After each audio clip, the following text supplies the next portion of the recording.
All right, welcome back to 100% or Nothing podcast, episode 5, with none other than UK mutant Zack Khan. If you need an introduction, you're probably watching the wrong podcast. But thanks for coming on, Zack. Thank you for having me again on a different podcast this time. Yeah, because we had you on the other one, didn't we? Yeah. So I suppose, did we have many questions? Yeah, we Should we did. kick off with? I mean, with like you those? just said there, Dan. If anybody wants to know who Zack is, they're probably watching the wrong channel. But you have been kind of off the scene for a while, haven't you, Zack? So Yeah. you want to tell everybody a little bit about yourself, like just briefly your kind of history on the UK scene? Yeah. Like Because you have been very quiet the last couple of years, haven't you? Actually, the last. Yeah. The thing about it, Anth, is, like I said, it's like the bodybuilding scene was different when we competed, and people always keep saying these old school bodybuilders keep talking about the old times. It's because we're from that time and era, and we've seen how it's changed from where we've come and where it's gone to now. I'm not saying it's a bad thing, it's just a different time. And yeah, there is a lot of good things about social media for bodybuilding, and there's a lot of crap. And the problem you've got is so many people are spewing so much misinformation on social media. You've got people who are mimicking idiots. So just because somebody's got a voice and somebody's got a platform, it doesn't mean that they need to speak and say something, because this is where the industry has gone backwards now. And I'm thinking, for us, we simplified everything. We went to the gym, we trained fucking hard as we could. We didn't have, cameras in our faces. We didn't do it for the cameras. We did it because for the love of bodybuilding. We didn't have classes like men's physique to train for 6 months and jump in with some board shows because we were scared to train less. We had to train for a couple of years, build a foundation, and then put on some fucking underwear, you know what I mean? With your willy dangling about in them, fucking posing it with your front double bicep pose, we were dumped into the deep end straight away. There was like 18s and under, 21s and under, and then from 21s and under, then you went in with the big boys, the open classes, There was none of this I will do men's physique, and I'll do men's physique for a bit, see how I can do that. And then from there, I'll build up to a classic because I've built up a decent physique now. From there, I can jump into bodybuilding because I got too big for that. And then, with the girls, they can train for 3 months, diet, and they can wear a bikini and compete. And then they can start giving advice on coaching, mental health problems, and, stuff like that. So, that's the issue with the sport at the moment, is that so many people have got a voice, an opinion, and a platform, and it doesn't make it right. It's messing up. And I feel sorry for the people who are getting into the sport now, Anth and Dan. It's because a lot of people are following people who they think is right. And they think that's the right way to train, and that's the right way to eat Cocoa Pots and jam tarts and fucking shit like that. And, it's like you have to realize that, calories, if it meets your macro, it's not just about meeting your macros. Fucking good quality food is going to build good quality muscle. You know what I mean? It's like you put a cow on fucking shitty processed food. It's like cow's meat, once it's been slaughtered, it's not going to be good quality meat. When a cow's eating organic food, organic meat, and when that cow be slaughtered, you're going to taste the difference in the meat. It's like that amount of meat on a chicken, on a chicken breast, when a chicken breast meat are that big now, all filled with crap. Mutant chicken breast. Yeah.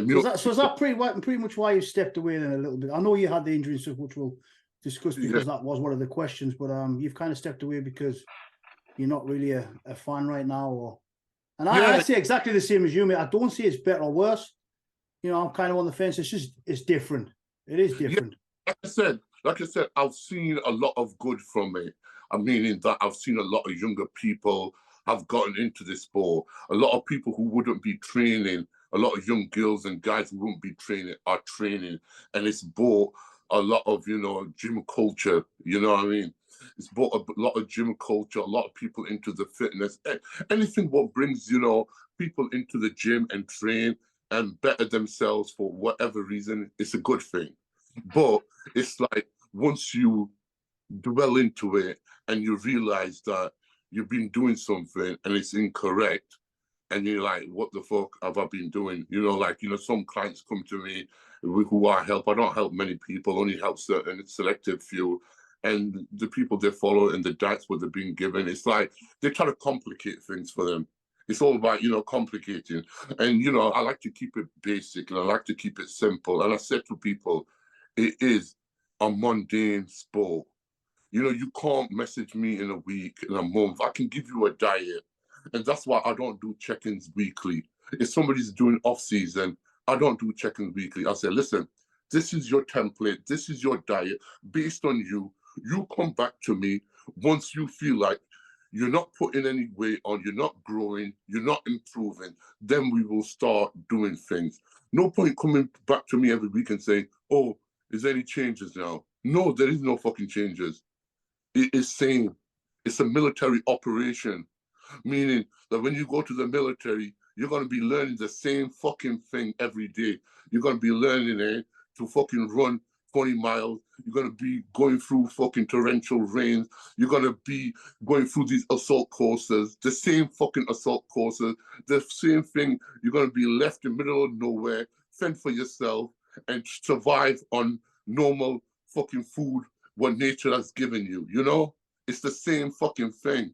You're not going to say to your army instructor, oh, can I do a different assault course now? Or can I do something different now? It doesn't work that way. It is mundane. You have to believe in the process. And day in and day out, you wake up one day one doing something, you don't see no difference.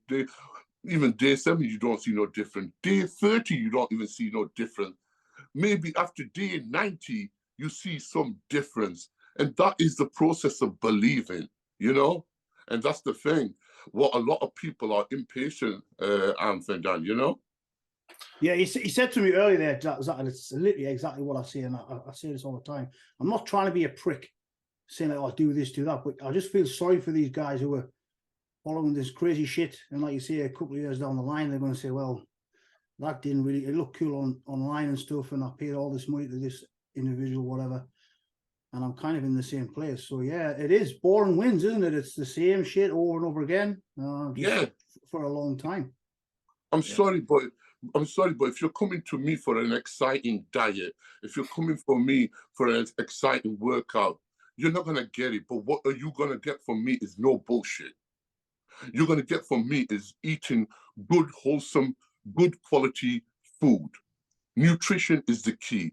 What you're going to get from me is that you're going to be on a schedule where you need to sort out your sleep. It is a day-to-day. Bodybuilding is the only sport where it's 24 hours compared to any other sport. As soon as you wake up to the time you go to sleep, you have to live a bodybuilding lifestyle. What I mean is that you need to know what food you're going to have. You can't be thinking, what's my next meal?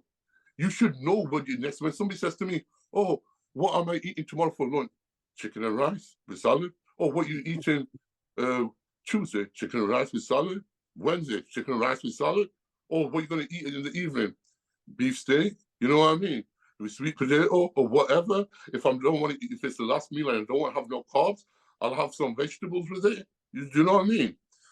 It is not brain surgeon. You know what I mean? It is simple. You have to keep it simple. Only thing you need a coach. A lot of people can do this for themselves. Look at all the 90s bodybuilders.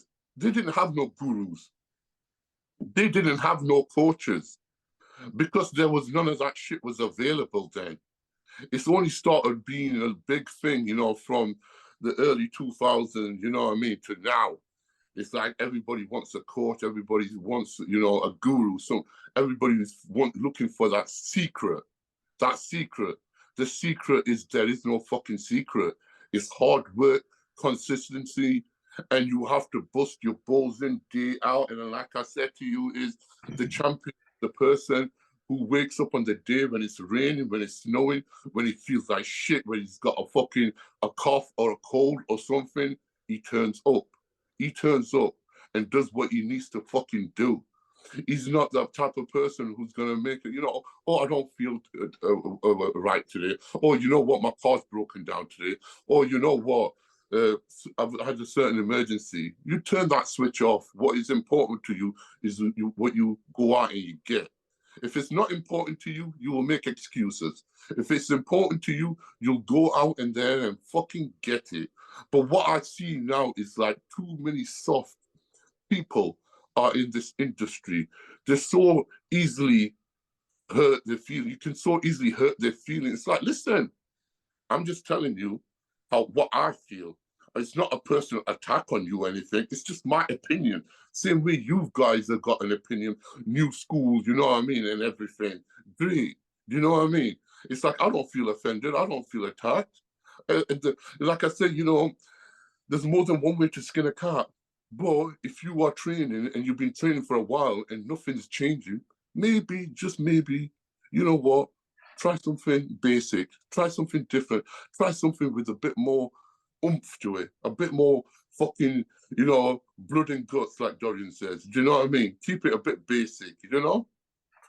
Well, you can do anything, and if it's hard enough, it'll do something. But you can't outthink being a pussy. Like, you take the intensity element out, it doesn't actually matter what's written on the paper. If you're a pussy, nothing is going to happen. And it doesn't matter what exercise, what plan. It could be the best plan. There's no such thing as a good plan. Because it's not what you do, it's how you do it. And also, these tips and all these things are like very advanced. And you might need to think like that if you have a lagging body part in like 2-3 years. You might need to think outside the box of some techniques of like how to work around a weakness. But if you haven't got a physique yet, then you haven't got a weakness that you need to think outside the box for. And if you're someone that can grow on basic maneuvers, then you should just do that.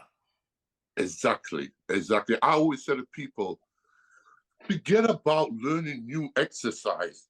Learn one exercise, master that rep. Master that rep.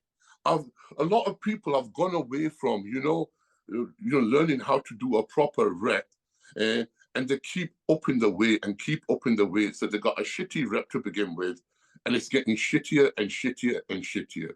And then they get to a point where they are throwing big weights around for social media, and you know what?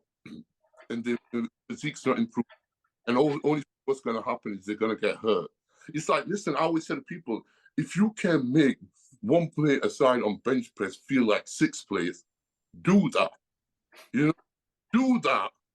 You don't have to lift up 6 plates and bounce it around or anything. Like, not everybody can be fucking strong as fucking James Hollinshead. You know what I mean? Watching him do fucking squats is like fucking poetry in motion. It's like I've never seen a person do squats like he's doing 1 plate with 6 plates or fucking 6.5 or 7.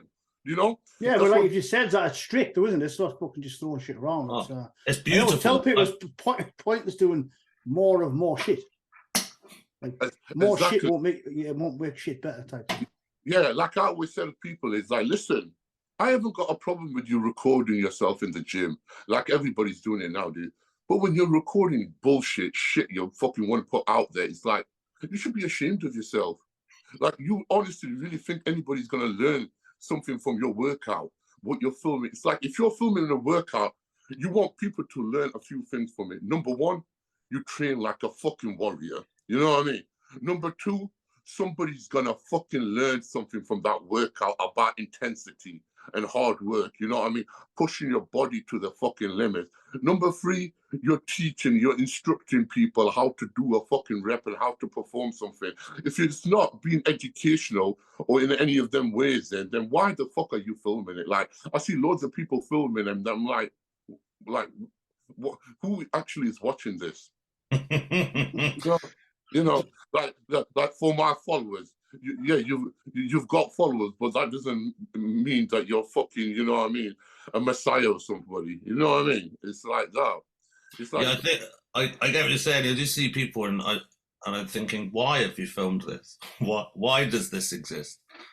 I mean, I get it. Like social media. I mean, we came from an era where it didn't exist, so maybe it's not ingrained in us in the same way as it is like documenting your whole life. I come from the era where maybe someone would have a diary and they'd get annoyed if someone looked at it, and now they have Instagram as a diary, and now they're annoyed if no one looks at it. It's a totally different world.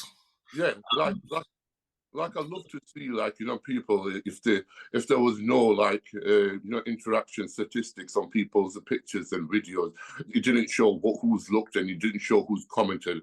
I would love to see how many people carried on doing stuff then. Because I get the whole thing of like, because Instagram initially was like a photo album app. You just kept your photos on it, and then you could invite like, you know, your mum or whatever to look at the photos. That was the design. So I could get like, it's good to look back. I actually have one for the dogs, and I don't chase followers or whatever. I go and look at it to look at pictures of my dogs, like a photo album. Like, I think, you know, the problem you've got is like, you know, like kids nowadays, like at 12 years old, they've got that pressure of, you know, being on social media and, you know, TikTok and having followers and that pressure. Imagine having that pressure of having so many followers and you haven't got so many followers. It's like, you know, kids are growing up in a society where they're addicted to their phones and their followers, and they're doing everything to make somebody else happy. And it's like, parents need to be teaching these kids, like, listen, you don't need a phone at that age. What use is a phone for a kid at 10, 11, 12? You know what I mean? Apart from if they've got a phone, it should be only for one thing, is to see where my kid is, if it's safe, and I can contact him any fucking time. You know what I mean? But these kids are going through school knowing that, you know, they're using it for the wrong thing. They're using it to bully people, you know what I mean? And, you know, kids are getting bullied on social media now. You know, before it was in your face. And it's like you said, like you're going to get somebody, you know, who's going to comment on your picture or what's in our post, or steroids, like the normal ones do. Do you know what I mean? And it's like they're the type of idiots who would never say it to your face. And that's the problem you've got. Social media has made people brave, like Mike Tyson says. Basically, social media's put that barrier there so that people can say what they want. But the reality, they knew if they said that in front of your face, they'll get knocked the fuck out. You know, it's simple as that. Like, you know, it's like, why would you go onto somebody's Instagram page and talk shit about them? Like, if you don't like somebody, don't fucking follow them. Do you know what I mean? And it's like that. But, it is fucking weird. Yeah. Yeah, I said to somebody yesterday, honestly, I would hate to be 25, growing up in this bullshit now. And there was a guy, luckily I don't really get much bullshit on my page. I'm not like a big social media guy, whatever. I'm on there and I do a bit here and there for this kind of YouTube and all that stuff. But there was somebody commented the other day and he said, oh, listen, Anth, you know, if you don't like the new school of training, why don't you just leave it alone? I was like, listen, mate, like I couldn't give a fuck how you train or what you do. It makes no difference to my physique or how I enjoy my workout in the gym. But like you just said, Zach, I'm just trying to give some info back to these younger guys who just, because I do get messages saying like, oh, how do I gain some mass? And I ask them what they're doing and they're following all this weird shit. That's why I'm giving that information now, not because I want some likes and stuff. I couldn't give a shit. I'm not from that generation. I don't make money from social media type of thing, like obviously indirectly, but it was just to give something back, just to help. It's not to take the piss out of the new school or. Yeah, but the thing is, Anth, why shouldn't you give information? Why shouldn't you give information? You know, why shouldn't I give information? But you know, at the end of the day, we're not saying to people like, listen, all the new stuff is shit. We're just saying, don't overcomplicate it. I'm sorry, but you know, when you're doing an exercise and I see a person, like the famous one is the one-arm lat pull-down movement, and they just bringing it down and all they're doing is just squeezing there for 5 fucking seconds or 5 seconds. It's like, ask yourself, use your fucking brain. Where are you gonna fucking grow? That moment when you're stretching your lats fully out, or bringing it there, back again, you're gonna grow your fucking lats. Your muscle fibers are gonna grow when your arm or your lats are fully extended and when you're ripping the muscle fibers apart. When you're bringing your lats, when you're squeezing your elbow back down, all they're doing is they're crunching together. Do you know what I mean? And if you're using fucking heavy enough weight, it will contract automatically. Do you know what I mean? All you have to do is concentrate on your elbow, bringing that back and bringing it back fully extended. Your lats are gonna fucking squeeze and stretch, because if they're not, your arm is gonna fucking shoulder is gonna pull out its fucking socket if you're doing a decent amount of weight. And then you ask yourself, like, has that body part improved? You know what I mean? Yeah, like, put some fucking weight on it and put some intensity into it. You know what I mean?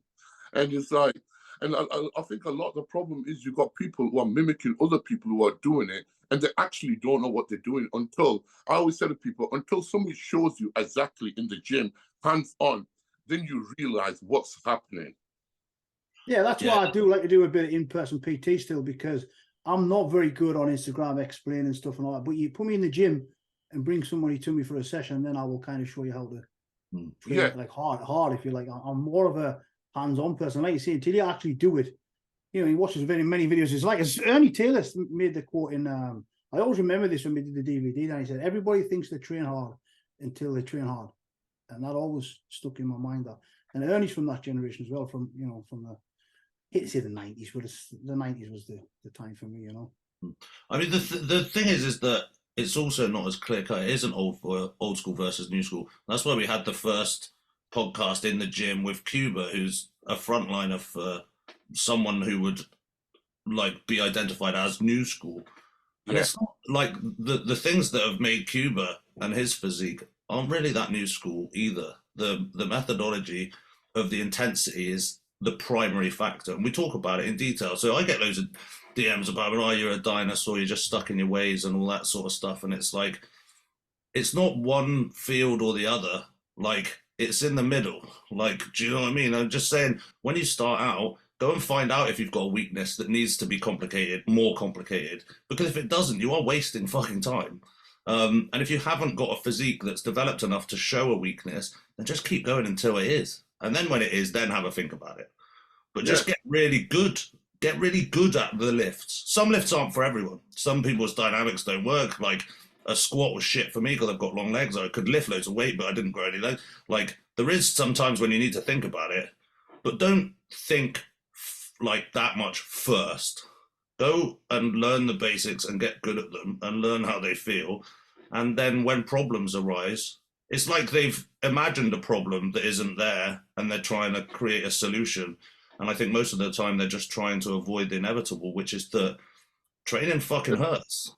Yeah, I think what you got is the problem is you got some old school guys, or it's all old school, and that's it. That's what they keep banging on about. And then you got new school guys. It's all new school. Like, you know, new things have come in, new machines have come in, and everything. I always say to people, listen, live life in the middle, not just black, not just white. Live it in grey. So when you have to go to the black side, go there, try that. If you need to go to the white side, go there, try that.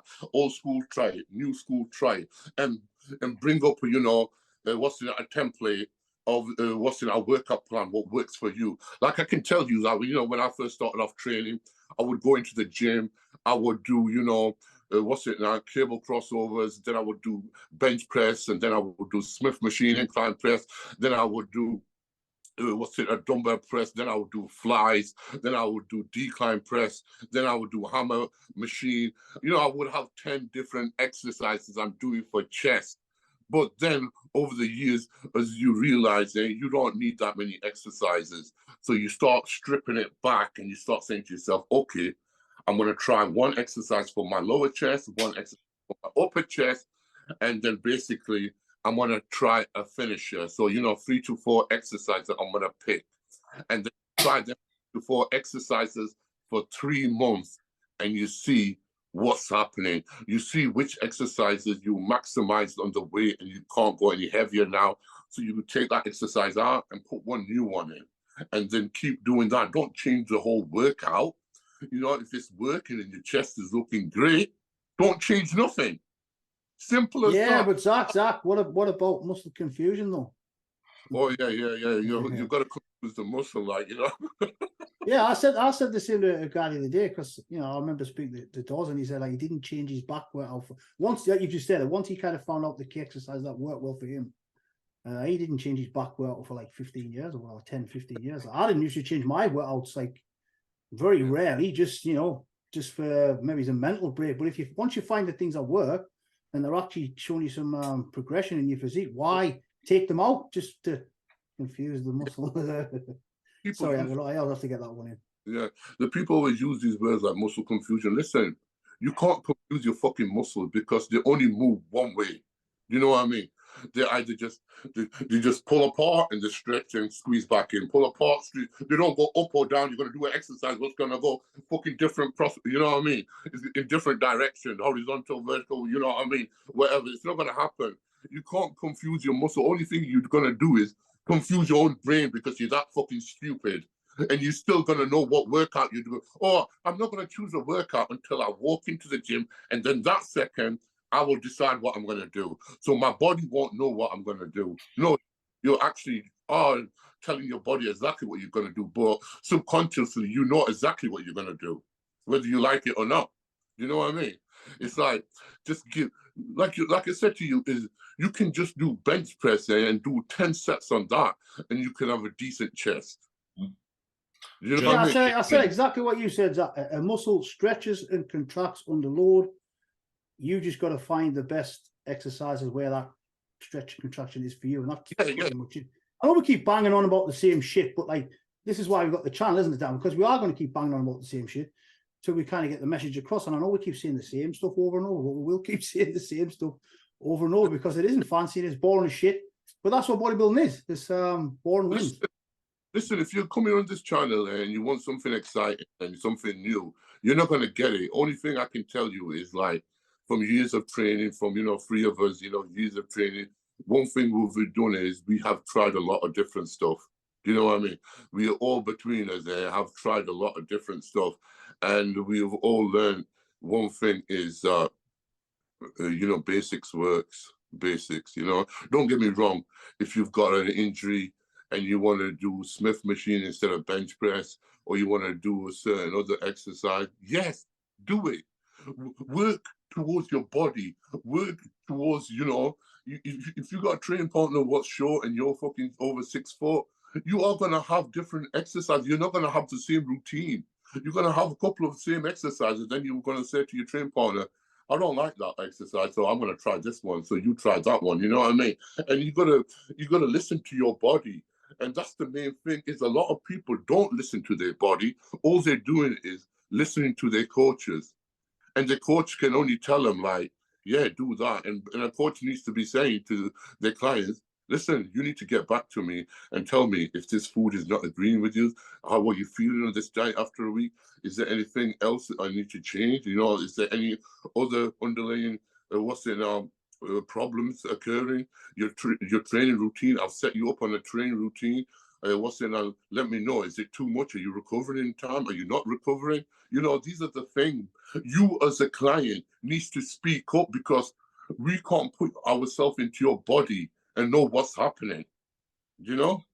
That's a really good point. Like, they're thinking a lot about what they're doing and not spending enough time thinking about the feedback from their actual body. Like, that is a really good, like, take home. You're thinking, worrying too much about what you're doing, but without listening to whether or not it's actually working.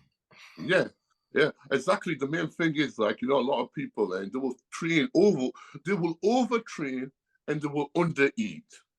Or basically, you know, like before, like, you know, like what would happen is the first thing we would do when we were younger, we didn't know much about dieting, you know, the food. We just knew we're going to go to the fucking gym and we're going to bust our balls in that 1 hour. Do you know what I mean? That's what we're going to do. And then after that, we're going to, if we feel hungry from that workout, our body is going to tell us we need to eat.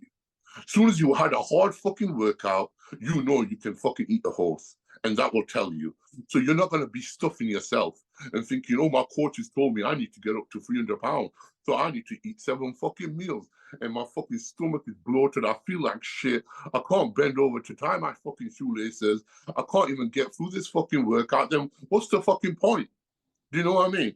What's the fucking point? If you're eating that many calories and it's hindering your workout, then what's the fucking point? The problem you got now is people first thing they want to do is, I want to know I want to take the maximum amount of gear I can take possible. And then they're like, I want to be able to eat, I'm going to eat fucking 10,000 calories a day. And then they go to the gym and they're fucking pissed about and they train like a bikini girl. You know what I mean? And all that food, then basically they basically competed, just said they've competed at 140 pounds there, and then they've been eating about 5,000 calories a day for a year. Then the next time they compete, and they'll probably compete at like 142 or 141. So like half of that food is not even digested, pal. You've just shitted it, you wasted loads of money on gear, and you wasted loads of money on food. You know what I mean? Yeah, that's why I wanted to get you on, Zach, because we know you we know you don't hold back. But the thing about it, Anth, is I'm fucking trying to save them money.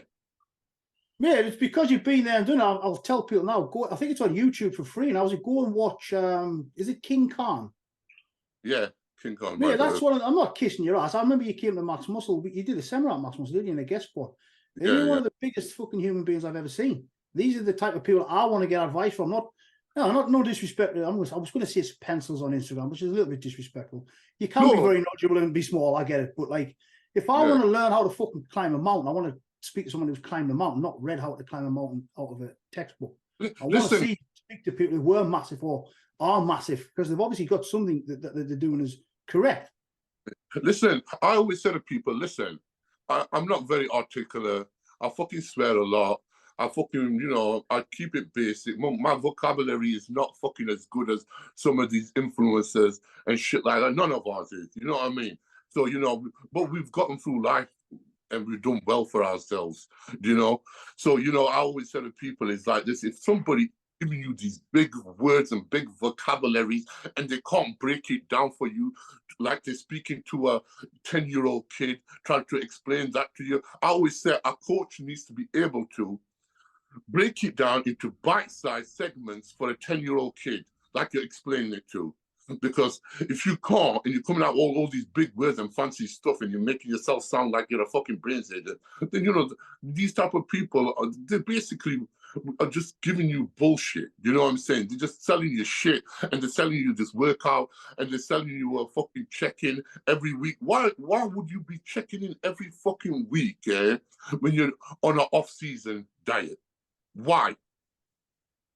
Well, I'll be fair. I do have guys checking every week. Literally, I have Dan checking every week just because I like to see him in his underpants every week. But no, it's like you said. I spoke to there's another coach about this as well. I won't say his name because off-season is a tough one, because if you've got a client or whatever who you'll help them in the off-season, generally the check-in is if you've done okay that week, things are going well, you say, don't change anything. Now, as a coach or somebody who's helping somebody, sometimes you do feel a little bit bad because you're not changing something. Or I could be all sexy and say, change your rice for some potato, and just so you're getting value for money. But honestly, if you've had a good week and you check in and it's fine, then don't change anything. Do it again. Do it again. Yeah. Do it again. But the evaluation takes the exact same time. So it takes the exact same time to decide that there's no changes as it does that there would be changes. The time taken and the consideration and the knowledge based on when things do need to change, it's not a cop-out to not change it. But yeah, it does. If you are sending them, you do kind of feel bad that you're not switching up and stuff like that. And I see how people and coaches can fall into that trap of trying to be interesting rather than following what the primary focus should be, which is... Like I give people options. Like, listen, if you're that type of person who needs to be accountable on a weekly basis, I've got packages for them people. But if you're the type of person who doesn't need somebody to be accountable for all the time, and I feel like, I'll prefer a person to, have an off-season plan, do it for a few weeks. I'll take a look at them. I'll just randomly will message them and say, listen, I want to see some updates next week, see how you're looking. So tomorrow, send me a check-in of yourself. You know what I mean? This is what I want to see. And then also send me a picture of your food, every meal you're eating tomorrow. You know what I mean? So I would do that randomly. So I know he's fucking doing what he's supposed to be doing. He's not saying to me, oh, you know what? I'm doing everything what you're saying, but it's not working. Like this one kid there. Dad knows that one. Yeah, I've eaten all that food, but I've lost 4 pounds. No, you haven't eaten all that food. No. You fucking haven't. Yeah, exactly. So like I had a guy who was dieting and I put him on fucking, he was checking in every fucking week with me and bringing his weight down to all these diet. And he goes to me, I go to him, you got 2 options here. It's simple. And he goes, what? I go, do you want to carry on eating the food what you're eating? He goes, yeah, of course I'm fucking starving. I said to him, great. So I go, so we only got one option. Start fucking walking more. More cardio. More fucking cardio you gotta do. If you don't want to do any more cardio, you gotta cut out the food. So you tell me what you want to do. And exactly, you have to keep them the fucking food and do more cardio. That's the only way it's gonna work. It's not fucking rocket science, is it? Do you know what I mean? So bringing his fucking weight down, and then he goes to me like, mate, you know when it's off season, I will fucking be able to fucking eat this, that, and everything. So I said to him, he goes to me, will I be able to have like cheat meals as well? I went, yeah, of course, because we're gonna go to off season. So I'll put him on good fucking food, like 6 meals. Mate, after a couple of days, going, oh, I'm loving this, I'm fucking loving it. And a week later, he's going, bro, is it okay if I have a protein shake instead of this meal? Yeah, that's the standard. You either starve or you just don't want to eat. There's no right in the middle. It's just bodybuilding's just being comfortable, being uncomfortable. At both ends of the spectrum. It's like there's a couple of times, maybe in prep, like 8 weeks out, where you're like, yeah, enjoying the food, but you're not eating shit, but you're like looking forward to it. But it's like out of the whole year, it's like probably a month where you feel all right.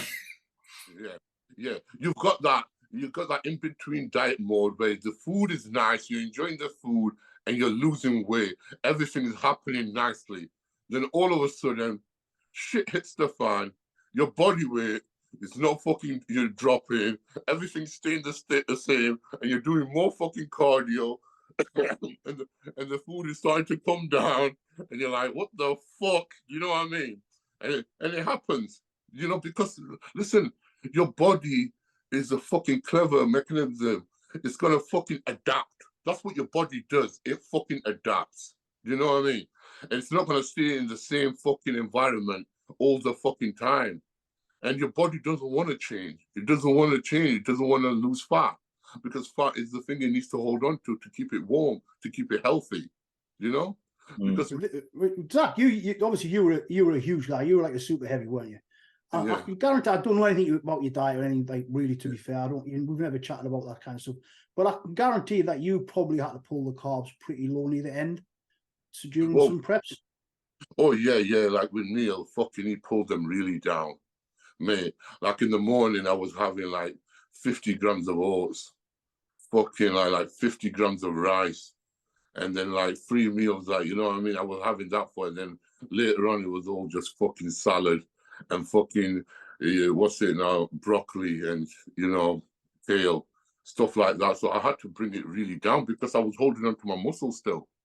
Yeah, I remember seeing a post from Chris Aceto saying that Sean Roden, obviously a huge guy, Mr. Olympia, he was as low as like 50 grams of carbs with high cardio. Like, obviously not for a massive, long, extended periods of time, but it just seems to be now that everybody's kind of scared to do some cardio. They're scared to drop the carbs down a little bit.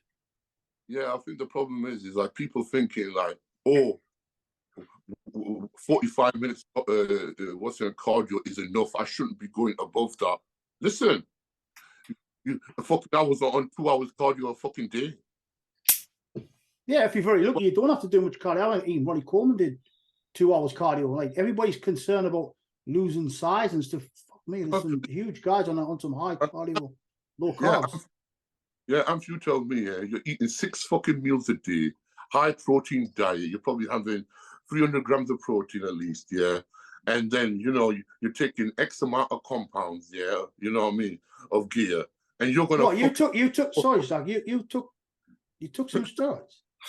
Oh, sorry. I thought you were natural. I was to stop this podcast right now. We gotta. I know exactly what I say. Exactly the same. But you're taking all these compounds. You're not going to drop size that quickly. It's just not going to happen. You just don't want to suck it up. Well, you're taking drugs that are basically designed for muscle wasting diseases primarily. Like in human trials, like you're going to be all right. Yeah. Like, you know what I mean? They were made for fucking burns victims, you know, victims of fucking AIDS, you know what I mean? People like that who had muscle wasted diseases. And listen, you're over 200 fucking pound or 250 or 300, whatever you are, and your body. What happens is, it's not that you're losing fucking muscle, it's that you're losing volume inside your muscle because you are sitting out like your muscles are looking flat because you're training more, you're sweating more. So you're losing all that water inside your muscle. That's why, you know, I could go from waking up in the morning being like 270, and by end of the night, I was like 285. After 6 Yeah. and drinking 10 liters of water. You know, don't get me wrong. I think you can lose tissue, but that's literally only when you're in shape. Like when you're truly in shape, you keep going. Like you just keep, like I used to just keep doing treadmill. Well, I need to get a little bit tight or whatever. And that's when you're like, you can lose tissue. We're not saying that you can't. We've all probably dieted at some point, but when you're in shape, not when you're still 15 pounds away from your true contest shape. Most of the time, you think you're losing muscle because you're just not as big as you thought you were. And you see a guy who's like 7% body fat and they're still big, then they're really big. Do you know what I mean? Like, whereas like you walked around an expo at 25% and you stood next to people that were like showing you like, oh yeah, your Instagram followers said, yeah, you're almost as big as them. And you're like, yeah, wearing a hoodie. But you know, you all get it on prep. You feel small when you're on prep, right? Like you feel small, you're gonna, but some people aren't ready for that. The mind games of everything like that, and you are going to get flat. You got to get flat to get in shape. At some point, you got to get flat to get in shape. But everyone is scared, and it seems now everyone wants to say what they're not doing. I'm not doing any cardio. I'm eating all this calories. Like if you're a bikini girl eating 6,000 calories a day on prep, you've got a digestive issue, and you need to go to the doctor. Yeah, honest to God, I've seen some girls and they said to me that they're having like 4,500 calories. I'm like, what the fuck? Like, you know what I mean? What the actual fuck is like, where's she putting that fucking food? Because obviously she's not digesting none of it because I'm on 4,500 calories. Yeah, you know what I mean? 275. Yeah, you know, so exactly. So obviously you got digestive issue problems. Like if you're a bikini girl and you're eating that, but half of them are just eating crap though, aren't they? They're not good calories. Yes. You know, like I always tell people is, listen, if you are fucking hungry, yeah, and you need to fucking peck on fucking junk food, it's obviously you're not eating enough food in your fucking diet. Try to eat that in good quality food of oats, rice, sweet potato, chicken, fish, beef, eggs. You got all them options there. Try to overeat on any of them fucking foods and get fat. You ain't gonna fucking do it. The reason you're getting fat is you're drinking loads and loads of fucking soda. You know what I mean? Sugar-free this, sugar-free that. All these fucking low-calorie fucking foods full of chemicals. Do you know what I mean? So you're basically putting all these chemicals into your fucking body, and half of the time you don't even know what the fuck they're doing to you. That's what I always say to people is, listen, when you're on a fucking diet, if you're a bodybuilder, it's simple. Pick any food where you can cook from fresh and has got no fucking color to it. Pick any food what the color is white. Eggs are white, chicken is fucking white, pink, white, whatever. Rice is white, potatoes are white. Fucking, you know what I mean? You got your oats, anything like that. Fucking eat it, and you're fine. Oh, single ingredient stuff. Yeah, exactly. Yeah. I always say to people, just if you're hungry, go and eat 250 grams of oats with like 6 whole eggs, and then tell me you want to eat some more. You can eat 9 bags of crisps and want another 2 bags of crisps because of all that shit. You want to eat some more shit. But go and eat 300 grams of oats with 6 whole eggs and a tablespoon of natural peanut butter. Yeah. If someone's fucked their diet up, it's never like, oh, I fucked my diet up, I had an extra sweet potato. It's never like, sorry, I went on a rampage and ate 3 rice cakes. Like it's never... Nobody craves a fucking chicken breast. I'm trying to kill a chicken breast right now. I could kill some fucking boiled eggs. There's always some shitty, sugary like carbohydrate. But that's the thing, when you're deep in the prep, like that's like just the feeling of being like full. These are, if you're feeling cravings and stuff like that, that's mental. You're having you're not hungry. You're craving. It's different. Listen, if you're on your fucking prep and you're fucking happy and you're saying you're enjoying this, you're a lying bastard, because either that or you're not fucking dieting hard enough. Because I tell you one thing, you know, when you're fucking deep in your prep, you're like, I haven't even got the energy to go upstairs and have a piss. So you know what I'm going to do? I'm just going to piss in this bottle downstairs. Fuck that. You know what I mean? Yeah, I'm that fucking tired. And my arse is fucking hurting sat on this fucking sofa. Yeah. You know, my arse feels that bony. It fucking hurts sat on this fucking sofa. And you know what? Just walking to answer the fucking door for the postman. Fuck that. I can't arse.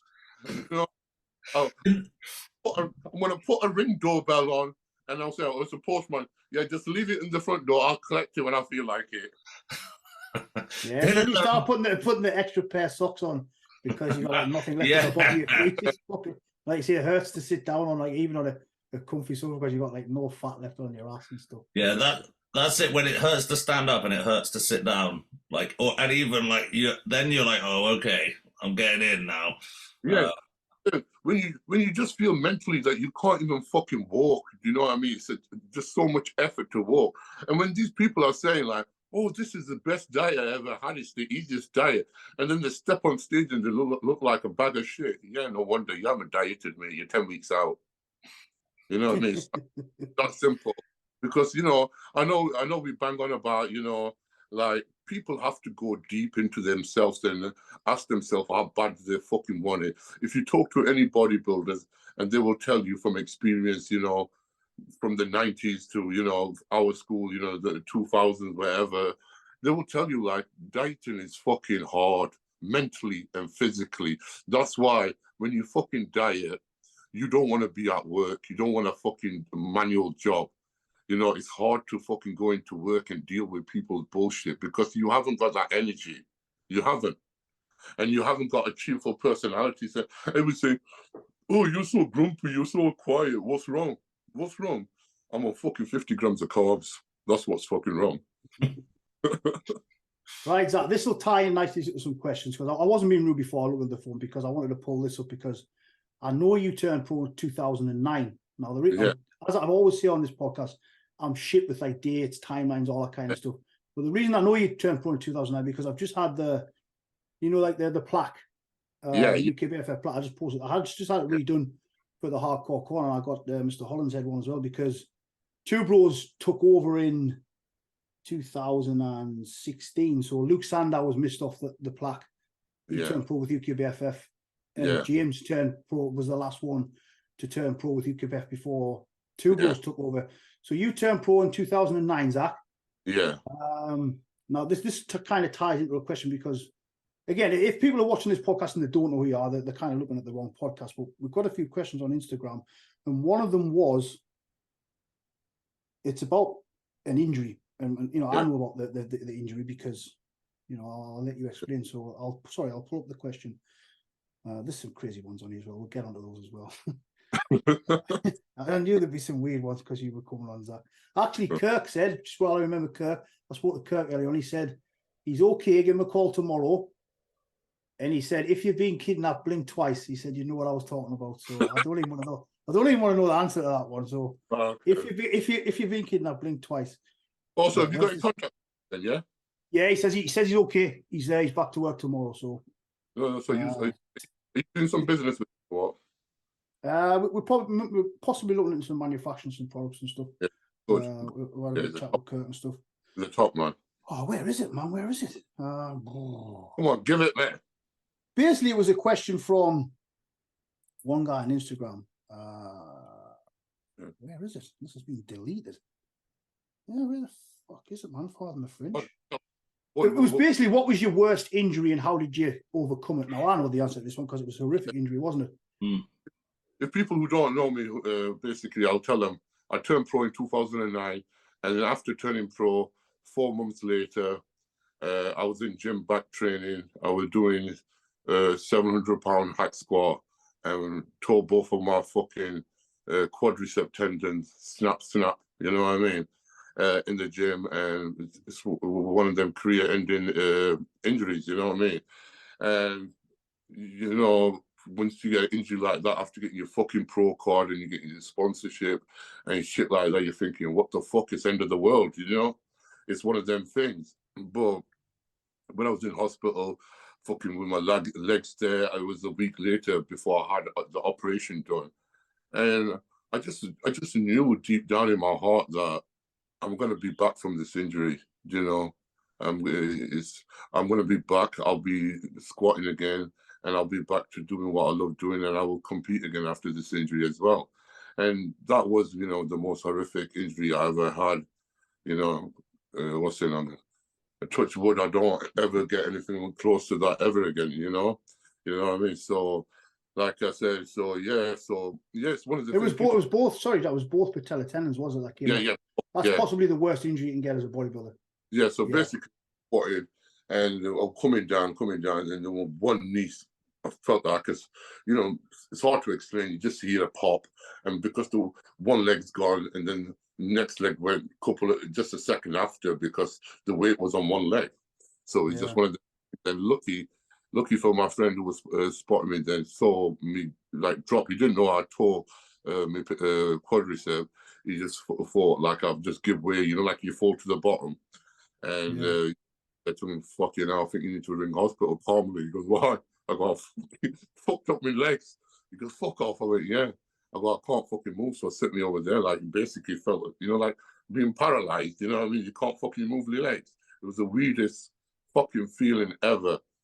And, and it was so fucking, being a bodybuilder, we get so fucking discriminated against, being big, walking into the doctor's surgery, straight away they ask you, like, you coming for a cold, or are you on steroids? What the fuck has being on steroids got to do with me having a cold?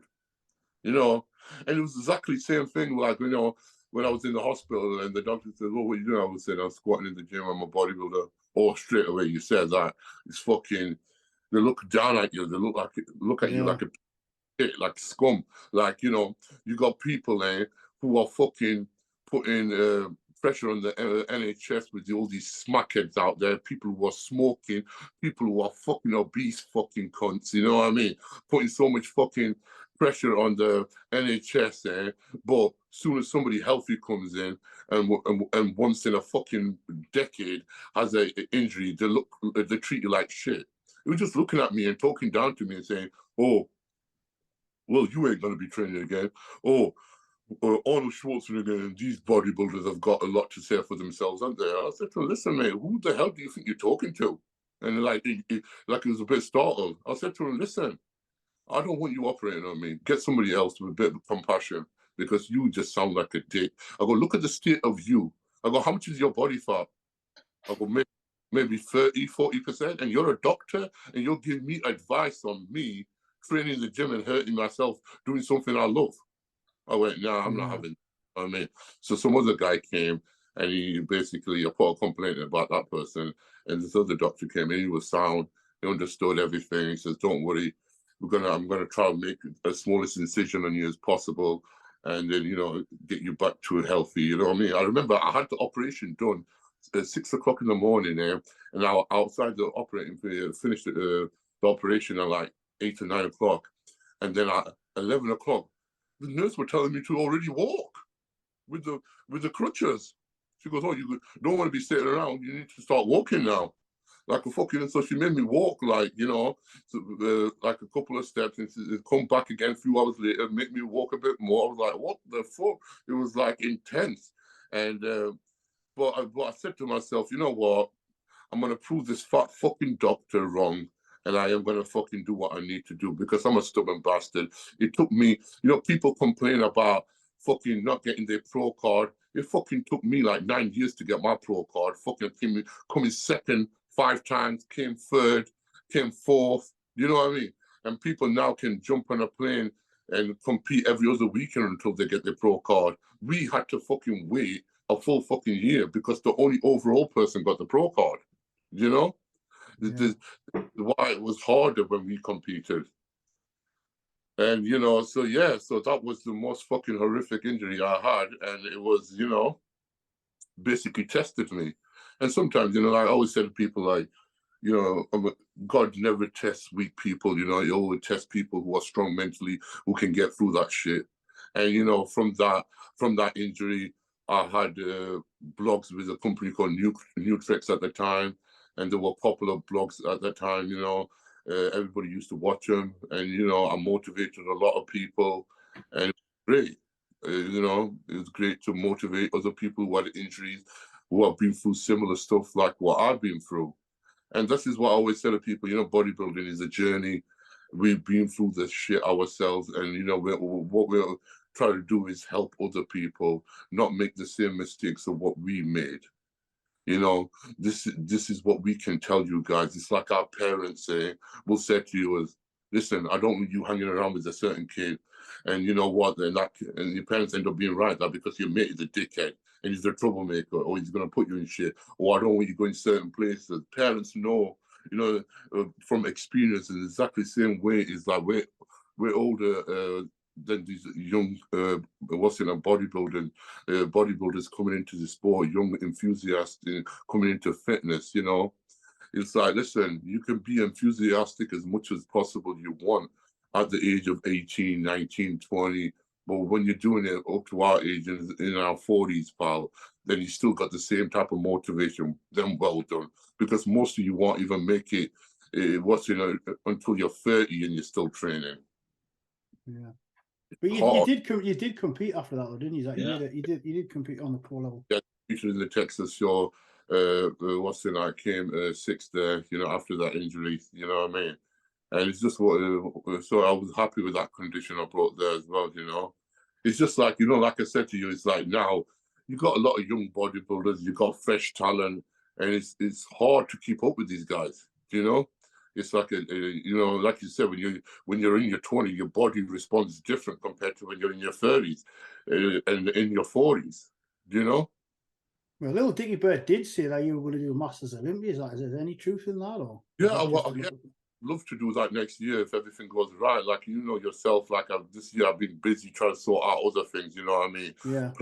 Things like that. So I've been working hard on that. And you know yourself that if you're gonna do something like that, everything needs to be in place. Your life needs to be in place. Everything needs to be in place for you to focus on that and do it properly, or it's no fucking point. Because people just will say, listen, it looks like bad as shit. No point. You don't want to do that to yourself. You want to give yourself you know, realistic goals as possible and able to do something to your 100%. Yeah. So we might see ZKK back on stage next year. Right. Right. We'll get some through these questions out if you don't mind me, if that's all right. Now he's one from Chief Ultraflex, actually, Charlie. Oh, okay. Actually, he's taking the piss out of me at the start. Tell me your calf routine, Anth. What? Just because Charlie's got massive calves and my calves are shit. Me and Dan are team no calves. He's taking the piss out of us.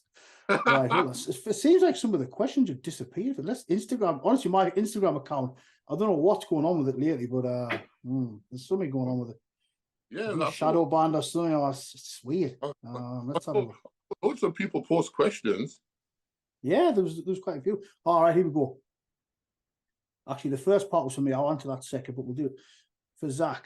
Tell us about the sessions in the run up to the UKBFF win. Oh, fuck me. Them sessions were fucking hard, you know what I mean? Coming up, it's like people, what they don't realize is that when you're training for a show, the sessions shouldn't be getting easier. You shouldn't be backing off. Well, as closer you get to the show, you're more fucking scared. You're more fucking focused, or you want to fucking win. I don't give a fuck what anybody says. Oh, I'm just happy to participate. Listen, we won't put our body through that shit just to participate. Obviously, we want to be our best what we can be, but you know what? No point entering the show if you don't think you're gonna fucking be top 10 or top 5 or something. You've got to have a goal going into a show. Then basically, you're already saying to your body, I'm not going to win, so you know what? I probably won't give it my all in the gym, you know. So during those, sorry, Jack. So you know the years that you were training up to the UKBF win, like that year. Yeah. Did you have because you had your own little hardcore place? Were you training there, or were you training somewhere else? I was training in my own gym, and then the last couple of weeks I went to Tembe and trained with Neil. Yeah, in the dungeon. Yeah. And fucking Neil fucking killed me, man. Fuck it, he put me through them workouts. You know, when you just don't want to fucking train, and you have to fucking train, and one more fucking rep, and then one more reps keep fucking becoming 10 reps to 20 reps. You're like, when the fuck is this gonna end? And all you can do is after your workout is like just fucking lay down for half an hour and think, fuck me, I can't wait till this fucking show's over, you know? Well, yeah, Dan's training legs with Leroy like 2 weeks out or so. Was it 2 weeks? Which one you had got the one more? Yeah, that was one more. Was it a week out or 2 weeks out? It was the last leg. It was 2 weeks out, and it was still one of the most hellish things that's ever happened in my life. How many exercises do you guys do on legs when you train with Leroy? Quads, 3 or 4. Hams, generally only 2. Yeah, so what exercises then? Leg extension, leg curls? It's generally leg extension for about 25 minutes set, because it's like fucking drop sets, statics, fucking negatives, whatever. He calls it a spice set. There's a bit of everything in there, spice set. Then it's generally like a leg press, just to failure, whatever. We have been squatting a little bit as of late. Leroy started squatting again when he turned. Like most people take them out, Leroy adds them back in. So but yeah, generally like leg extension, hack. Leg extension, leg press, hack. Drops. Sometimes some squat and then a leg curl and a seat leg curl. He tends not to do any like hip hinge work on the leg day type of thing. Yeah, pretty basic stuff, mate. Just so to failure and beyond type of thing. So you don't do stiff leg or anything like that. The basics, like the only reason Leroy doesn't do them at this point, obviously he's a little bit older now, and he has had some health issues in the past where like if he kind of bends over doing certain movements, he gets a little bit dizzy and stuff. So he's just being a little bit smart. So we tend not to. But would he make you guys do them though? I generally do a hip hinge on a leg day, like a stiff leg deadlift or a RDL, whatever you want to call them nowadays. There's like 19 different variations, isn't it? Yeah, would you do that end of your session? Because if you did it earlier on, you're going to get lower back pump, aren't you? So then you're fucked. Yeah. Generally, yeah. I mean, as of late, I have been doing, because I've been having some knee issues, I've been doing hamstrings first. So I'll do like 2 leg curl. Then I'll do like the leg extension and the presses, and then the RDL, like kind of at the end, like you said, because exactly. I'll finish off on them type of thing. Yeah. I'll do the RDL like close to the end because it's like a loaded stretch, isn't it? The contraction part's already finished, and then there's a little bit of loaded. Dan, totally his internet connection shit. Exactly. He's on dial up. Just the first time there. Yeah. Sorry, Charlie, we'll send it. I'll send you the calf routine, Charlie. Especially if you really need it. I'll send you that on a DM. Yeah, Charlie's got 75-inch calves without training. I bet Charlie just fucking does his Brazilian jiu-jitsu and he's fucking has calves, isn't it? You know? Yeah, he's got some big old calves. And the second part was for me.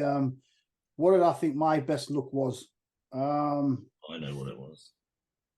Come on then, Dan. What do you think? I reckon it was the Worlds. Yeah, probably. I thought that was fucking sick. I think for UKBFF finals, even though I think I was kind of good enough to get the nod, I was good enough on the day, but I was a little bit. I hate to use the word flat because bodybuilder uses flat, but it was the 5th contest. I was flat, but yeah, middle of the year I did the Worlds, and when I try and come down too much and try and get the glutes and all that, which I did when I turned pro. I thought, when I turn pro now, I've got to have striated glutes. I've got to get right down, and I just look flat. So yeah, the Worlds was kind of like a little bit in the middle. Like if I come down too far, once I lose that roundness off the delts and stuff, I haven't got a big frame. So yeah, probably now the Worlds was a decent combination, I think. Did you prep yourself for them shows? Yeah, pretty much, mate. I didn't have a coach as such. I mean, I did some bouncing back and forth because what happened was that, just to cut a long story short, I was diagnosed with diabetes in 2009. And I hadn't competed for like my 5, 6, might even be longer. And I was kind of coming back, and I was like, I hadn't been following the scene. I'd been training and stuff, and like still training heavy, etc. But I hadn't been competing. I hadn't been bodybuilding and stuff. And I just kind of felt a bit lost. I thought I kind of needed some. Just with being diabetic as well, I was a little bit lost with all that kind of thing. So I bounced off Killett Nelson quite a lot back then. Dave Palumbo's ex-wife or ex-girlfriend.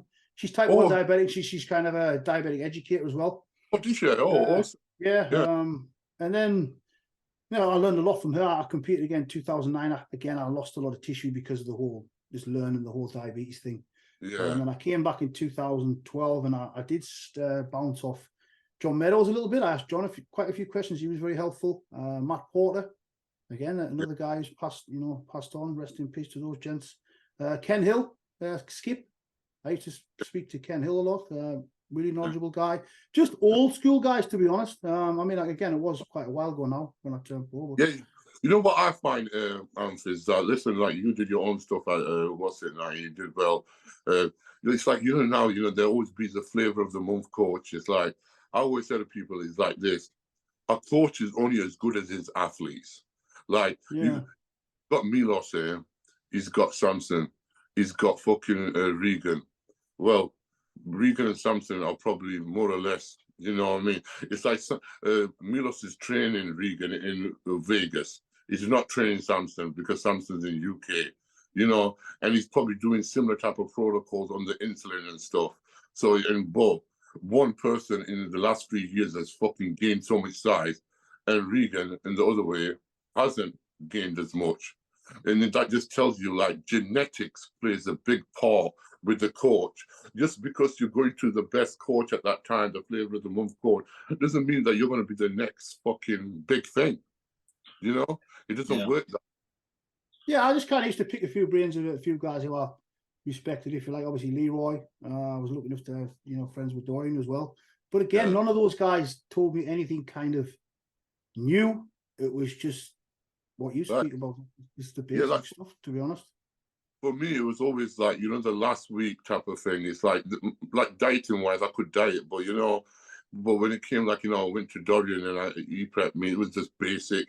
Neil Hill, same thing, was basic, like Neil just had a bit of a different approach in the way that he goes, listen, if you got a family and you got a girlfriend or something, it's good to just go out once a week and have a meal with her at the time, because it just clears your head and it's better for you and stuff like that. So more of a mental thing than a dieting thing. You need to just come off the diet for just one meal. So it's not like a cheat meal. Like, if he feels like, I wasn't dieting hard enough, I wouldn't have that meal, off the diet plan. But people now, it's like, I'll get somebody in and they'll message me for a plan and everything, and then they'll say to me, oh, but where's the cheat meal? I mean, listen, you've been cheating for the last fucking 20 years of your life in your fucking diet. Well, what do you fucking expect? You want another cheat meal now? No. You need to get your act together. If you need to make improvements, you need to get fucking serious. It's the little things in life, It's the little habits are the ones what are going to make a big change. And it's the little habits are what are going to make you win or lose, And that's what people don't realize. It's like getting up in the morning, doing your cardio, eating your fucking meals on time, training fucking hard. You know what I mean? It's all these things add up to, so when you do compete, you can look back and you can tick off each box and say, I didn't fuck up in my training. I didn't fuck up on my diet. I did everything fucking possible I could. I listened to me fucking coach or whatever. And I can say, hand on my heart, that I fucking did the best I can do. And then, you know what? Whatever happens. It's, you leave it to the judges then. Yeah, that's why I never ever got upset at any placement, because generally, legitimately, I knew I did, like, followed everything that I was supposed to follow. If I was standing there and it was like close between first and second, and the guy got the nod, and I was like, oh fuck, I wish I Thursday I didn't go off the rails and eat all that shit, or I wish I didn't do that. Missed that. I've never ever missed anything, or anything was like off plan. It's just you land where you land, don't you? That's how you never lose, because it is what it is. It's out of your hands. It is a nice feeling to stand there on the day and think, like, yes, I did everything I said I was going to do, generally, and I didn't miss a beat. And there's literally nothing you can do after that, is there really? No, there's nothing. It's like, listen, how many times I fucking came second, and I had to fucking just grit it up, grit my teeth. Yeah, I'm laughing because, like you say, you had to wait a whole year. Luckily, I got my pro card on the first attempt, but because people said to me, oh, you're lucky you got a first attempt. Yeah, because I just moved over to UKBFF. I'd still been competing with NABA for like 75 fucking years. It's not like I just started, just fucking came on the scene. But yeah, it took you like a bunch of times, didn't it, Zach? Fuck. Even a genetic freak like yourself, like, did you say it took you six years, 6 goes at the finals? Did you say 6 there before? No, it took me about 9 years in total of competing in 9 years at UKBFF finals. Fucking hell. Yeah. I got to the finals 9 years, but obviously I got like 5th, then I got 4th, I got 3rd, and then I got 2nd, like fucking 5 years in a row type of thing. And I'm like, fuck me, 2nd all the fucking time. And then 2nd's worse than like 3rd, isn't it, really? Because you're fucking yeah. So it's 2nd all the time. It's like, and people now cry about it, and people, you know, the thing you've got is like, you've got fans there who are really fucking take shit personal, and they spoiled the sport. It's like, why the fuck are you having a go at that bodybuilder for winning? It's not his fucking fault. It's the fucking judges. If you're going to have a go at anyone, have a go at the fucking judges. End of the day. Like, the bodybuilder who came first, he didn't fucking pay the judges off or anything, did they, to win? No. That ties in straight into another question that we had, Zach, which I knew would come because it's still like the Olympia was only like 2 weeks ago, 2, 3. We had another question on the Olympia placings, because obviously it's still quite close to the Olympia. Did you agree on the Olympia placings? Now you're mentioning the placings. You know, it's one of them things there. We've always heard in the past there, you got to knock the champ out. You got to knock the champ out, and I don't feel like the champ got knocked out. But obviously, it's one of them things. It's an opinion sport, and you had them judges sat there, and they thought Derek won on the basis that he had more stronger poses, and if that's the case, then it's fair enough. But you know, it's like my eyes were more drawn to Hadi. You know, he's got that gnarly condition from the front, and you know, people say to me, "Oh, shows are won from the back," but if you really think about it, is what's mostly on display to the audience. Front is on display the most of the time. And the side. And then you'll see people like, you know, quickly do a back pose and a lat spread, and then it's mostly the front. So you know what I mean? So they say when shows are won from the back, yeah, shows are won from the back if you're not fucking soft from the front. It's like I don't understand his physique, how you can be that soft looking from the front and that hard from the back. It's crazy. Yeah, it's crazy. Like, we've had this conversation before, me down where like someone's got like shredded glutes but like a soft upper back. I don't know, I don't know how that works. It's weird. It's like Dan, you've got the page. You pull some questions up, man. You've been quiet today. I'll let you pick some up because we had some weird ones. Dan's going to pick the weird ones. I know he is. Well, lots of them. Just, it was what does a day of eating look like when cutting or off season? And it does actually say, what's your favorite cheat meal? Like I said to people, it's like this, my fucking, whether I'm cutting or whether it's off season, the food choices don't change. It's just the amount changes. You know that, Anth, don't you? Listen, I like eating oats with blueberries in the morning with, you know, a protein powder, and then I have some eggs. You know, I eat whole eggs. I'll have, you know, 5 whole eggs with that. And then basically the next meal will be chicken, you know, with spinach and basmati rice. You know what I mean? I'll have that 2 meals in a row. Then I'll go to the gym. And then after the gym, I'll have a, you know, post-workout shake, you know, something like, you know, easy to digest, whey, isolate with some Botago. And then after that, I'll have, you know, a solid meal again, like, you know, beef, you know, with some asparagus, sweet potato. And then if I still feel hungry before I go to bed, I'll just have a shake. And simple as that. Nothing spectacular. It's nothing, you know, exciting. But it's just food what I enjoy eating. I enjoy eating them. I like cooking food. I don't like to blend my food. If I feel like if you have to blend your food to get that food down, then obviously you're doing something wrong. You should be able to enjoy your food. If you're starting to blend food to fucking get it down, you're eating way too much food where your body can't fucking handle. And you know, and you try to. I know Dan likes to blend, but that used to be because of time constraints at work, wasn't it, Dan? So Yeah, when I was a Now teacher, now you're a baller. when I was a teacher, you got 15 minutes to change classes, Yeah, and so you've got like 5 minutes. So yeah. there's No, only no. one way to eat 2 tins of tuna and 100 grams of rice in Yeah, 5 minutes. yeah, yeah. But that's a what's unexplainable. You got a reason behind that. It's not Yeah. because you do that. It's not that because you can't eat that food and you can't get it down yet. It's time restraint. If you're a lorry driver or you're a taxi driver or you've got some driving job, you're a delivery driver, you're not gonna have time to get a Tupperware container and eat. So it's easier for you to blend something up and drink it while you're driving. So that's understandable. But obviously, if you have got time to sit down for a bit, 15 minutes and have some food, I suggest you eat some solid food. You know.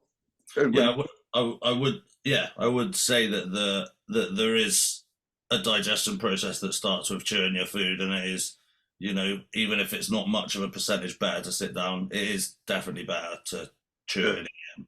Yeah, and when you took this kid's asking about what's my favorite cheat meal, you know what? It's like you see these bodybuilders on the internet glorifying cheat meals, fucking cheat meal. Oh, I'm having a big massive pizza. I'm having a fucking burger and everything. Listen, most of these people are just doing it for likes for the fucking internet. And you know what? Like I said to you, it's like this type of food, and yeah, you can eat it in moderation. There's no problem, But what I'm saying to you is like, what people need to understand that most of these people are in shape is because of 99.9% of the time what they do, what you don't see on the ground. Yeah. What you don't see what doing. Like what you don't see with me is like, on Instagram is doing my fucking cardio every fucking day, even if it's off season. You got to keep the heart fucking going. That's the, you know what I mean? You got to keep that healthy. You got to keep your organs healthy. You got to take all these protocols to make sure you get your bloods done, and seeing what stress you're putting on your body. It's not about blind leading the blind in this sport anymore. We've got services out there what can, mitigate all these problems. If there's something not right with you, we can find that out. But saying that, listen, if I'm going to have a cheat meal and I feel like having a cheat meal, I'll have anything I want. But what I do prefer to have instead of cheat meal is I just like to have more of the stuff what I'm eating with more sauces on it or something like that. You know what I mean? And have a dessert with it. It's stuff like I try. Like if I'm craving something sweet, it just means I can have some honey on my oats and I have blueberries with it, some protein, with it, whatever. But if I'm going out, and obviously you don't want to be fucking bringing your own food with you. I'll eat whatever I want, whether it's a burger, whether it's chips, whether it's KFC, whatever. It's not an issue because I know I'm doing everything right, and that's not going to be affected. That's not a problem, Yeah, if you're off season, just in the same way that like eating a salad once a month or once a week isn't going to make you trim, eating one-off plan a meal. If you're off season, obviously if you're dieting, it's not good. I don't just run my cheat meals based on like people. Like someone wants to come and hang out, or want to see a friend, or want to take the wife out, or like it's more like that. It's more to like, or like my goddaughter wants to like eat KFC. I don't want to be like, well, we can't eat KFC. We're gonna like. What people need to understand is, listen, there's a lot of people, what they don't understand is they go in this sport of bodybuilding with one set mind and everything. And what they forget to do is enjoy the process, live the process. And then they do all this thing and they, dedicate all their life to bodybuilding. And basically they get to a point in life where they're not got where they want, or, and they haven't done as good as they thought they would. And then they start hating on the sport. They start becoming bitter. And you don't want to be that person. Listen, enjoy your life, enjoy the process, everything, that's why if you got friends coming around and you don't want to be the weird or odd one out with a fucking Tupperware container, listen, just go out. In restaurants nowadays, you can ask for skinless chicken, you can ask for plain rice, you can ask for anything. You just have to pre-plan everything. A lot of people there, in places now, they can accommodate people like us. You know what I mean? with special requests. You just have to plan beforehand where you're going to go and you'll be fine. Simple. Even if you're dating. Basic shit, basically basic shit. Basics. Come on down, pull some more. There was some. I've actually got to go. Really? Oh well, me and Zach will just chat about most of stuff and done. I was on a 90-minute win. What time is it? What time is it start? 7:30, 8:30, 9. 7:30. Yeah, we've been going an hour and a half. Yeah. Right, hold on. We'll get one more question, Zach, before Dan buzzes off. Come on. We haven't had his hands at any here. Sorry. Which TikTok fitness influencers do you get the most inspirational tips from, Zach? See, that was what I was trying not to ask. Okay. Well, I get the most influence from the big booty girls. You know. Yeah, we know you like the booty, Zach. Yeah. Hold on, then. One more. What's the biggest animal you could successfully cling film to a lamppost? What the fuck is this? Okay, I don't know. Fucking knows. Trying to think now. Your biggest, Zach, what's the biggest animal you could take? What was the heaviest you got? That must be 300 plus, surely. Yeah, 320. 320. Fuck. Okay. Yeah, you could definitely tackle a giraffe at 320. Yeah, thinking a giraffe. You'll have to jump for a bit of it. The biggest animal I can cling from to a fucking lamppost will probably be myself then. Yeah, that's a good answer. Right, we've done the Olympia. You said you thought Harry was going to win it. Yeah, I'm the only one who called it with Derek. Oh, Lydia. Yeah, and I said Derek actually. Dan. Did you say Derek as well? In our predictions, I said Derek. I don't think he should have won. No disrespect to Derek on the day. Yeah, no. When we were with Nathan, everyone else called it. But you know what? I think it's good for the sport. It's exciting. Yeah. Like, you know, you haven't got one person dominating the Olympia now like you did before, like 7 years in a row, 9 years in a row. I think, you know what, that makes it boring. But I think, you know, what they can do to make the Olympia more exciting is, what they do is they need to see how many athletes are competing this year. Like next year for 2024, they see how many athletes are competing. So what they do is they say, listen, they like they do in football. They put all these names in a hat, yeah? And they pick them out, yeah? They pick all these names out and they're saying, okay, these 10, 12 people are competing in the UK. These 10, 12 people are competing in Italy show or fucking whatever show, in America show. Then that way, you know exactly, and the athlete knows exactly what show they're going to have to diet for. And then that way, basically, every show in the Pro League will have athletes in there, and also there won't be no show with like 2 or 3 athletes competing only. And also for the fans. Sorry, it's only the top 3 for the Olympic qualifiers now anyway, so you're going to see more guys having to compete now anyway. It's not the top 6 anymore. So is it top 3? Sorry, yeah. Yeah, so what you do then is, once they've competed and the people who have won them shows, and then you've got the people who are left over. So what you do then is you put them into another show until all the shows are done for that season. And it's simple. And then you get your people into the Olympics. And then that way, every athlete has to compete. Every athlete has to do a show. I don't think the Mr. Olympia should be given a pass and say he's only competing in the Olympia. Because if he's Mr. Olympia and he's that good, he needs to represent the sport and do another show. It's like having the World Cup football, saying, you know what, Brazil have won last year, or whatever teams won. Like last year was what was it now? Argentina, was it? Yeah, won the World Cup, and then basically they're going to go straight into the finals, and they're not going to do the league tables. Yeah. I think you're right. I think it also gives the person who's won the advantage, right? Yeah, exactly. Yeah. And then basically that person, if a show's not doing that well, it's a new person wants to put on a show. They're saying, listen, the Mr. Olympia guy is going to compete in that show. Let's get some, support behind that show and bring bodybuilding back alive again. Instead of like, you turn up to, you see some shows and people say, oh, nobody entered that show. Yeah. It would be good for the fans as well, seeing a mix-up in the UK, seeing some people. I haven't seen like a UK pro show like that's been big for fucking forever. I think that was probably 2012, wasn't it, when they put the Grand Prix on again? It returned for like 1 year. I just think it's shit that you can buy sanction, pay for sanction fees, put on a show, and nobody bloody enters it hardly. It's like as a federation, you should say to the person who wants to put on the show, like, what people are in your area, we need to support your show that you're putting on the show, help that promoter out, you know, or basically pay for the athletes to compete in them shows. Like, I'm sure, you know, the federation makes more than enough money. Yeah, the sanction fee is pretty up there. It's decent money.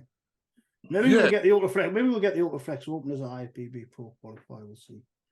Yeah, it will be good. Obviously, I'm joking there, but Ultraflex Open will be back. Zach, since Dan has to dash, we won't keep you anymore, sir. Okay. Time on, much appreciated. Is anybody you want to give a shout out to before you leave? Because I know you're with Chemical now, aren't you? The guys at Chemical and. Yeah. I'm doing work with Chemical Warfare Supplements. So if you want to follow the YouTube channel and the Instagram, I'm doing a bit of work for them now and doing some vlogs for them. So you can follow my ass on there and my no bullshit fucking personality, you know. And you know, guys, thanks for having me. And you know, like I said to you, everybody, listen, we're not here to slay anybody else the way they train. All we try to do is give people. Simplify everything. We try to simplify, not complicate this sport any more than what it needs to be. And you know, people like myself, Dan and Anth, you know, we're just here to support people and to improve their lives. We're not here to fucking look down on the new guys coming. Always just saying to you is, listen, just simplify things. Don't make it complicated. It doesn't need to be this complicated. That's all. You know, fucking eat good, train fucking hard, sleep well, and you know, enjoy life, and you know, wear your fucking extra small top on the weekend, showing your gun, and get banging some big boots, and that's it. Great, enjoy yourself. Don't take this sport too serious, because before you know it, you're gonna be thinking to yourself like, oh my God, I should have enjoyed that process. And we don't live in the moment at that time. And I can tell you, I wish I could look back and say to myself, I should have enjoyed that process more. And it's same with you, Anth, as well, isn't it? Yeah, I think a lot of bodybuilders are not very present at the time. We all think we look shit, whatever, blah, blah, blah. I think you probably done the same. Like when you stepped out, you look back, I think, you know, it wasn't that bad of a bodybuilder. I should have maybe enjoyed it a little bit. Or don't get me wrong, I have zero regrets, and I did enjoy everything, but I just think I would have done it maybe a little bit of a different way. Like instead of just when you win the contest going, okay, to the next one, like maybe. Yeah, you know, I think you know what I mean. Like, let's say, like, quickly, Dan, if you turn pro tomorrow, you wouldn't jump around the stage, would you? Like, you're like me. We just like, okay, right, next one. I wish I was a little bit more present. If you like, I hate to use that word present, but yeah, you see me when I got my pro card, I just went, and I just walked up. I remember Eric Guy said, "Smile, you miserable bastard." I was like, yeah. I was just knackered as well, to be fair. But I think it's hard, like when you get a win, isn't it? It's hard because it's like, I'm just not that guy who jumps around. I wish I was, but I'm just not that guy. It's done, isn't it? And I've won some stuff. I haven't got the IFBB Pro card, but I found winning actually quite like almost stranger than losing, because it was like, it was like it was always like, fuck, I'm losing and I need to be back. And then when I won or completed that particular goal I was after, I was like, felt kind of almost more lost. Yeah, it's like same with me. It's like when I came like second so many years in a row, and when I fucking did win, I was just more like, it was a relief. Yeah. It's like it was that weight off my shoulder had just been lifted, and I was just like, oh fucking yes. You know what I mean? It wasn't like, wow, yeah, fuck me, I've done it. Yeah, I'm the fucking best in Britain. I got my fucking pro card. Wow, what the fucking doing cartwheels and fucking doing it. It was just when like, you said that there, that's what I felt. I was like, relief, because I honestly didn't think I was going to make it to the show. I was like, thank fuck for that. Like, so they're done. When I said, when you get your pro card next year, you've got to do 3 backflips now. I'll do 3. Well, I better start training now, because that's why we're mentioning it now. For no, so I want you to do the moonwalk off the stage when you win. The moonwalk. Let's remember this conversation. It's all on. It's being recorded down. So. Right, I want you to do the moonwalk with the pro card off the stage and say, "Fucking did it." Then do a backflip. So Then do a backflip. I will remember this. So never mind. Well, Thanks, Zach. Much appreciated, my man. And yeah, we'll have to get that workout in soon at Ultraflex before I'm complete dust. We keep saying we're going to train, but I'm sure we can mash something together where we're not dropping apart somewhere. Yeah, definitely. No, thanks for having me, guys, and I appreciate it. Okay. Well, thanks, man. Thanks for coming on, man. Take it easy, man. Bye. Peace.